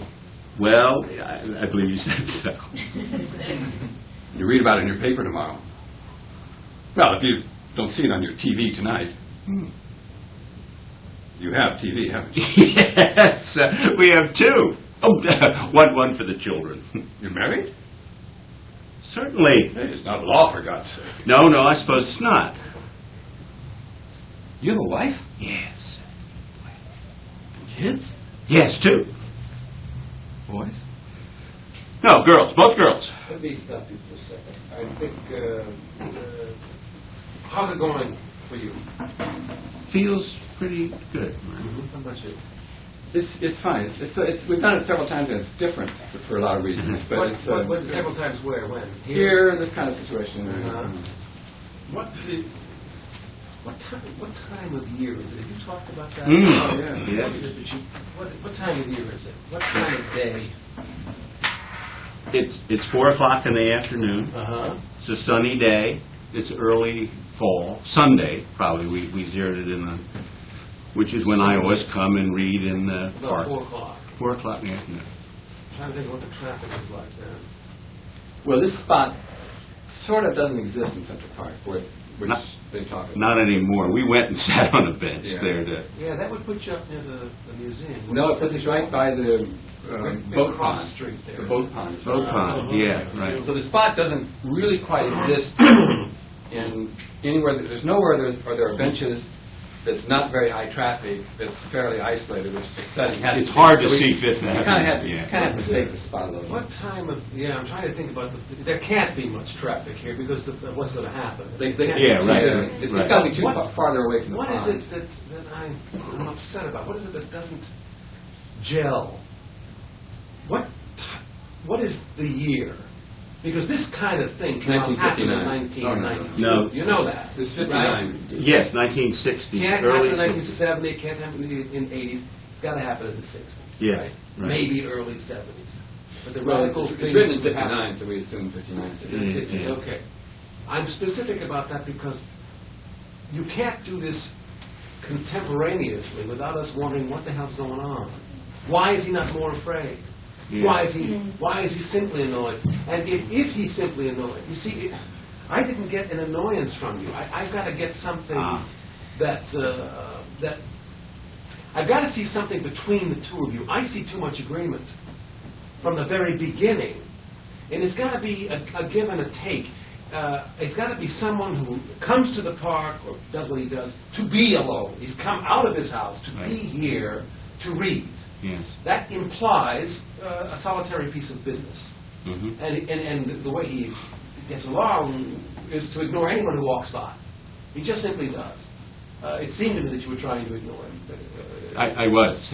But Maybe what that's I would like strong. to get is the fact that this man, this stranger, is getting to you. And you're letting it go, and you're being very cool about it, but he is controlling this situation, and it's something that you don't want to happen. Right. The tension is much deeper, even though you're a much more contained man. What's happening is a shift between the two of you that I'm not sensing. And it's subtle, but you're all very comfortable. He is the only one who really is comfortable, and he's trying to get you, and he's going to do it. Yeah.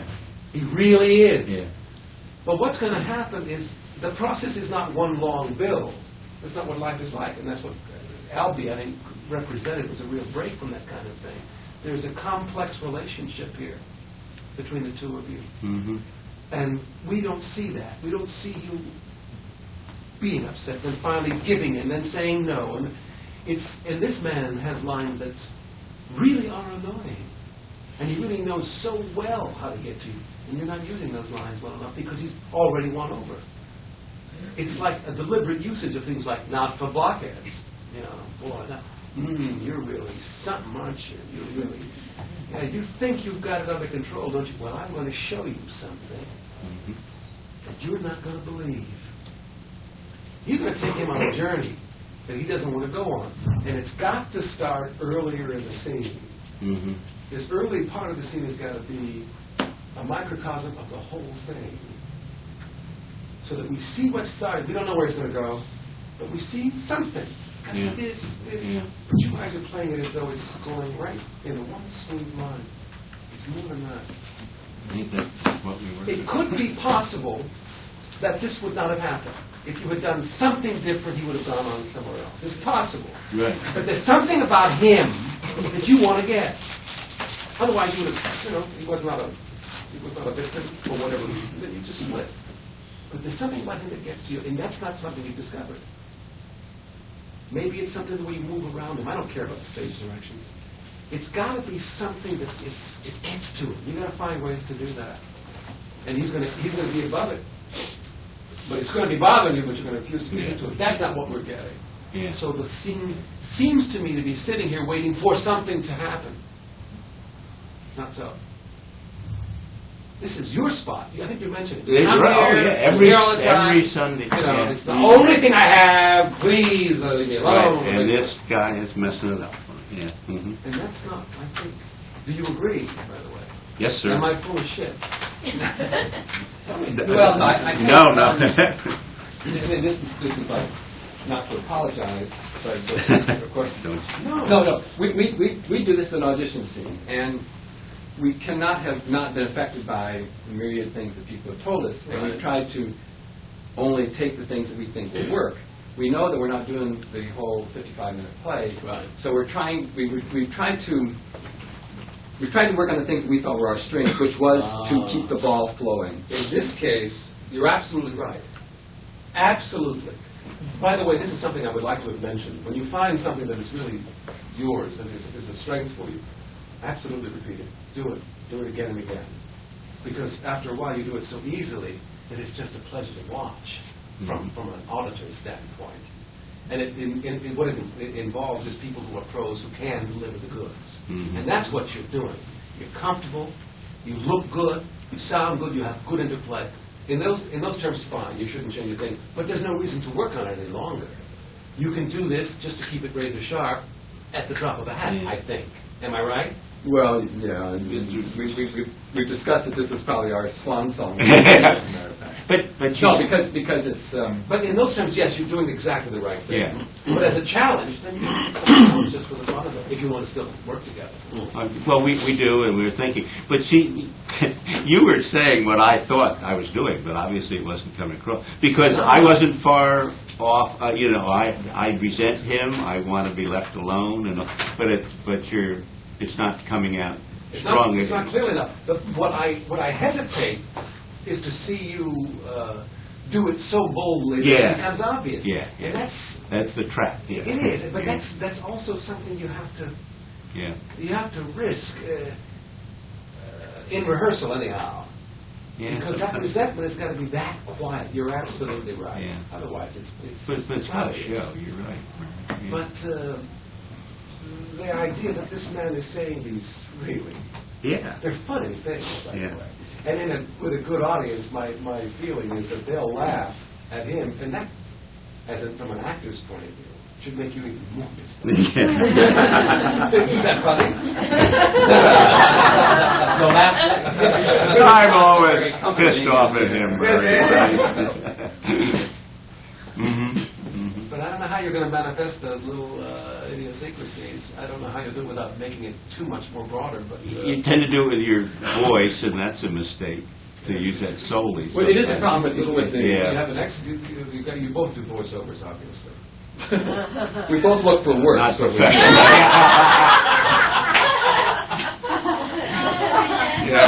We run off at the mouth a lot. You're saying that makes it feel like a warm bath.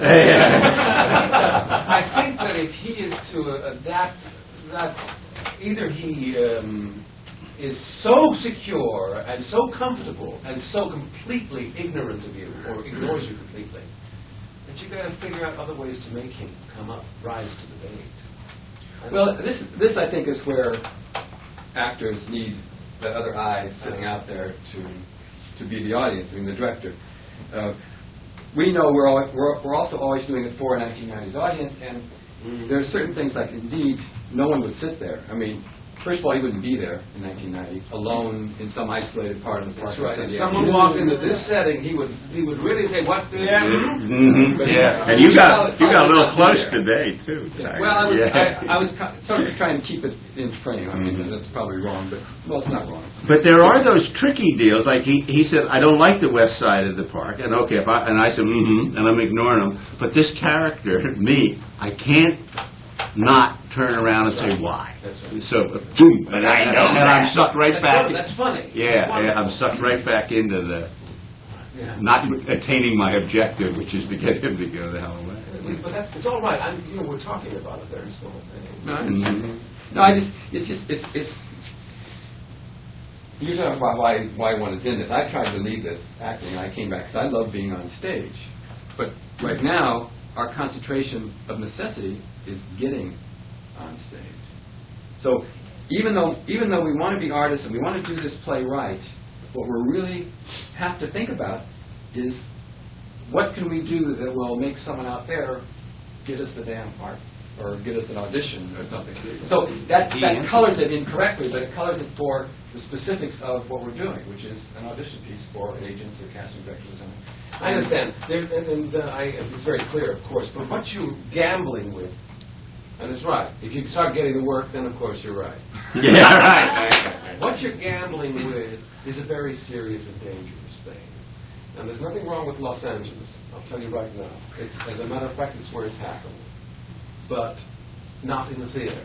And I'm not being snotty when I say that. New York really hasn't got that much to be snotty about as far as the theater is concerned lately. But The thing that LA has over New York in the theater is they don't make any pretense about doing theater. They do theater for one reason only. That's as a showcase for the movies. And what they tell you, I started out in LA. What they tell you in LA is, don't be anyone but yourself. Because if they see you and they like you, that's what they expect to see when they say, come to my office.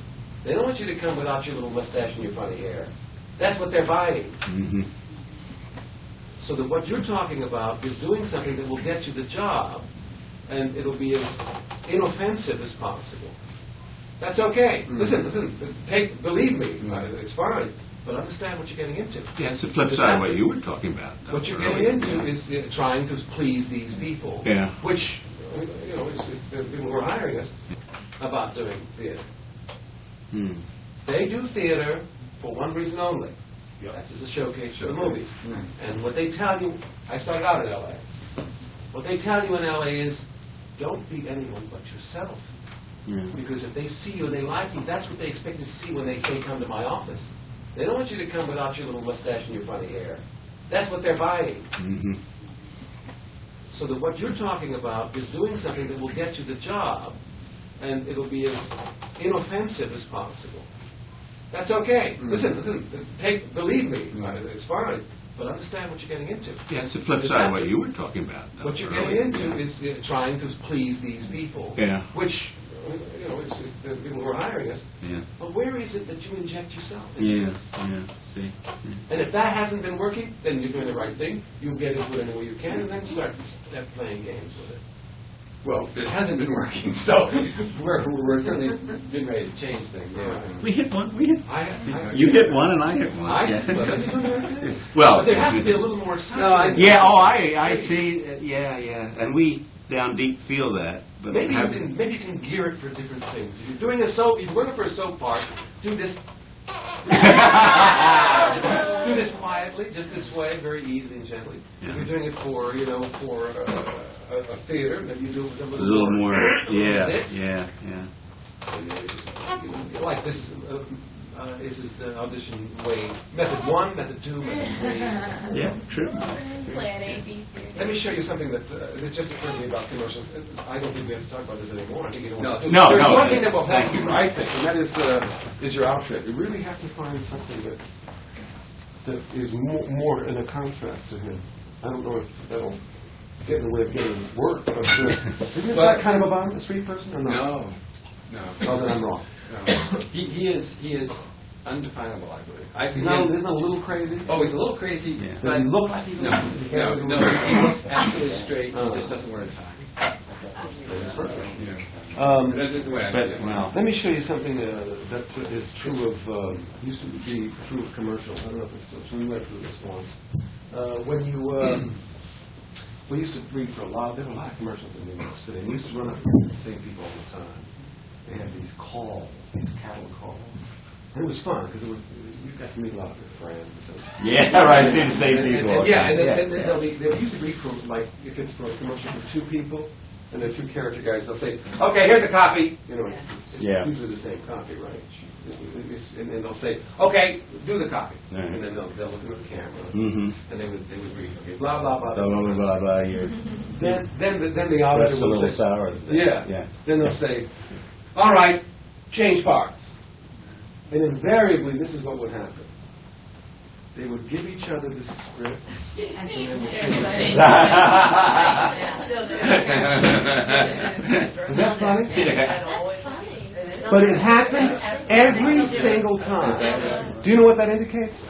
That the body really makes an impression instantly. It's like this actor's mind functions right away, without any kind of control. It's out of your hands. We have to trust that more and more. Yeah. So that when you're doing this kind of thing, and you've done it often enough, if you feel like trying something a little different, does it him or does it yourself? There's nothing wrong with that. Yeah.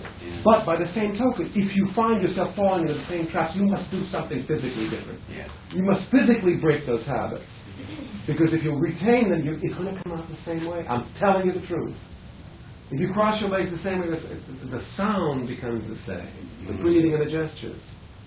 So maybe next time you'll sit further away on the bench. Maybe you'll do something that'll make you uncomfortable. Maybe, I don't know, maybe you'll... Yeah, but I get your idea. You know? I think, to our defense, we have... No defense necessary. We kept this up. I mean, we rehearsed it every time, and we tried different parts of it. And we try and blow up certain lines that are beginning to sound like patterns. Have you switched roles?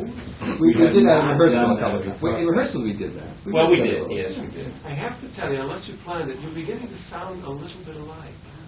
But we're Did you know Midwestern that? boys. Were you aware of that? No, not very. That's interesting. Yeah. You're picking up each other's rhythms. This is a mistake. Yeah, it is, sure it is. That's too much. Well, of course, later we're in in a the long play, run then, have a play. Yeah, we gotta figure a way, yeah. Well, hey. Yeah, thanks very much. Very much indeed. Well, we'll do all this scene and then we'll take a quick break. Hard. But when you're setting these things up, if you can, while you're getting ready, start getting into that scene, that character. Start doing it, and you're communicating with each other. Start getting it happening here instead of here. Now I'm going to act. Because it's a very big problem. The biggest problem we ever had with Amadeus was entrances. And it's really true. Because they always start by, you're on. You're not on. Where are you coming from? That's really serious. We talk about it. We talk about exercise. But it's very serious. Because this determines what this is. You know? Otherwise, it's like that wonderful joke about the guy who's got one line, like, hark, I hear the cannon. Oh, I heard that one. Truth, isn't it? Yeah. What the shit was that? Anyway, that's right.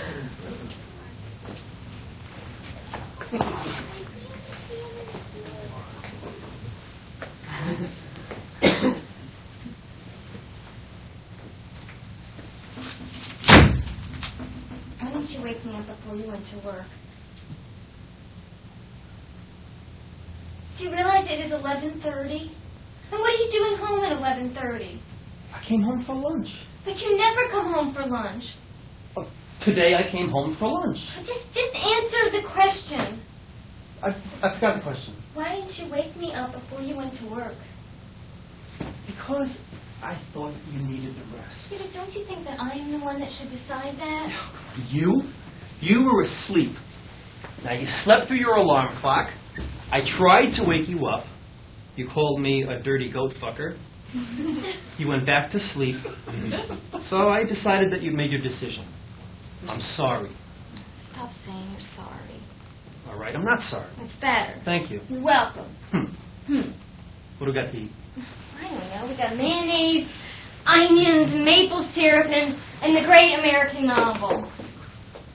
Didn't you go to the store yesterday? I did. I got maple syrup. Oh! So do you want onions and mayonnaise, or do you want onions and maple syrup, or do you want mayonnaise and maple syrup? I don't want anything, okay? I've got to go. You don't have another class until 1. I have to go. Where do you have to go? Ben! Wait a minute, something's wrong. Now, you don't say Ben like that unless there's something wrong. There's nothing wrong. It's just I know you don't want to have a baby. How do you know that? I just know it. No, you don't know. How do you know? How do I know what? How do you know I don't know? I know you don't know because I told you, and I meant it when I said it, and I mean it now. And that's how I know that you don't know whatever it was we were talking about. Were you just saying that? If I was just saying that, I wouldn't be here just saying that. I'd be on a Greyhound bus to Venezuela. I was talking to one of the girls at the restaurant, and well, she was telling me about when she got pregnant. Oh! I'm sorry I missed that. Would you just listen, dumbass? All right, I'm listening. All right, she went to somebody. A doctor? Well, no. All right, hold it.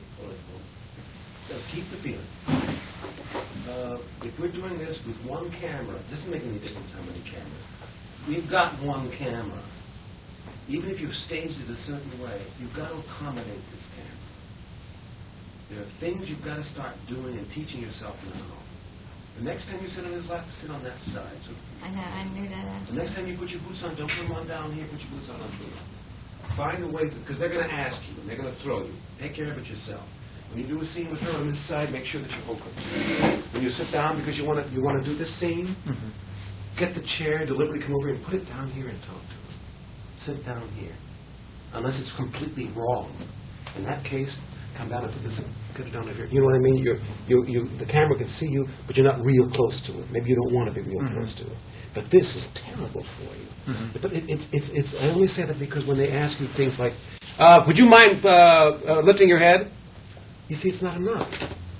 You've got to have a reason to lift your head. You will find a reason because somehow or you just want to, you have to go back to pull your boots on. You know, it's all got to have a reason. When you left her here, may I? You were sitting on his lap. Let's say you were here. Okay? And what happened was, you said the line, you stood up, he went over here, and then you sat back down again. It should have been your move. If she's going to stay here, it should have been, now, what's for dinner? You know? This is a very different dynamic. You're back in control. It's her job to make you dinner. Is that what I get? You're the wife. You're the wifey. That's part of the whatever. You're part of this. That's the relationship. And he's kind of, all right. What's for dinner? I don't know if that's in the script, but it's necessary. It gives something to the scene, and that propels you into saying, well, fuck dinner. I got something very much more important to do. Suddenly, the scene's going somewhere. We're not too sure where, but there's a little bit of something going on here that wasn't before. It's not, I'll do the scene here, we'll talk a little while, I'll come over here, and that's not what I saw. I mean, there was more to it than that. But these little mechanical devices are really important to get straight yourself. You don't want to have a director come over and tell you, you got to lift the cup here. I forgot totally. You There got was a it? camera. Oh, really? I totally forgot that. Well, there that's was a camera. terrific. It's staged as though it's a stage. Yeah. When you said camera, I went, shit. Is it on? And that's isn't that funny? I did. In a way, that's good because that means you're being very private and everything, but it doesn't work that way. But I would have cut him a long time ago. But even if there were two cameras, we could have got away with it. Oh, of course. But we may as well work with the camera when we have a chance. So that wherever there is a camera, you'll find The it. movement was too fast also. It was just, This is something we should also discuss. I'm sorry I didn't mention it, but you can't move that quickly for a big, heavy camera. You know that, don't you? I don't know how you're going to do that. It's a different mindset when I think you just have to know ahead of time that you got the camera. It's a different mindset.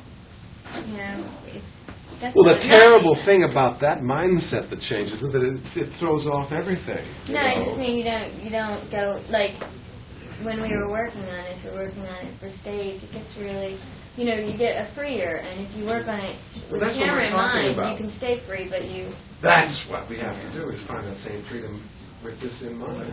But if you have that in mind from the beginning, you find the freedom with that. Well, let's see it. We start doing it right now. You should have someone set up a camcorder when you do it. And then choose on. Where should we go from? From where we left off? Yes.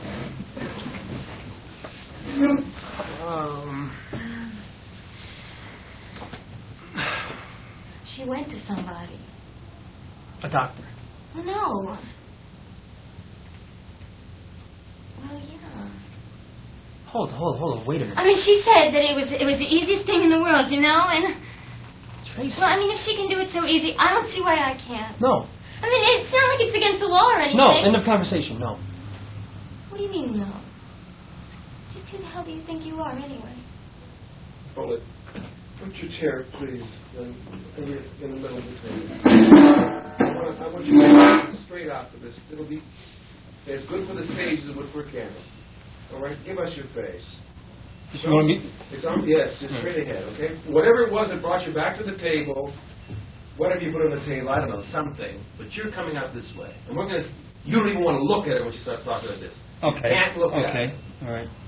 I want you to go back to where she tells you this thing that is such a surprise. And it really is a surprise.